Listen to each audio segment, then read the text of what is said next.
Hello student, हाय फरायसाफोर। आं दिनै मोनसे गोदान भिडिअ लानानै फैलायबाय। फरायसाफोर, जों दिनै सोलोंगोन इंराजि आरो बर' रावाव मानसिनि सोलेरनि गासै अंगफोरनि मुंफोरखौ जों फारियै मिथिनानै लागोन। थुदो बिदिब्ला जों दिनै मानसिनि अंगफोरनि माखासे मुंफोरखौ जों फारियैनो मिथिनानै लागोन। अब्ला फरायसाफोर गोसो होनानै खोनासंलांदो। फेस माने मोखां। फेस माने मोखां। आइस माने मेगन। आइस माने मेगन। नोज माने गन्थं। नोज माने गन्थं। इयार माने खोमा। इयार माने खोमा। लिप्स माने गुस्थि। लिप्स माने गुस्थिथि। माउथ माने खुगा। माउथ माने खुगा। टीथ माने हाथाइ। टीथ माने हाथाइ। थोक माने सालाइ। थोक माने सालाइ।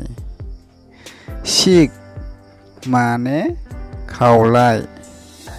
सिक माने खावलाइ। सिन माने खखाब।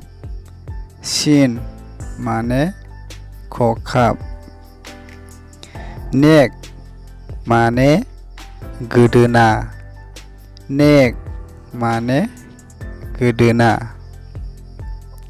हेड माने खर'। हेड माने खर'। हेयार माने खानाइ। हेयार माने खानाइ। आर्म माने आखान्थि।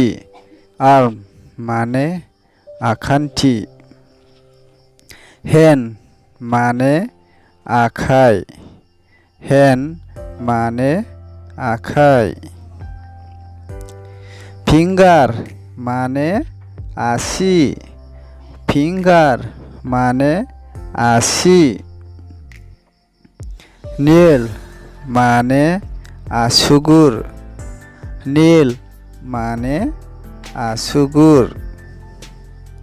एल्ब' माने खेलाखुन्थि। एल्ब' माने खेलाखुन्थि। लेग माने आथिं। लेग माने आथिं। फुट आथिं माने आथिंनि आफाथाला। फुट माने आफाथाला। अब्ला फरायसाफोर, दिनैनि भिडिअआ एसेनोसै।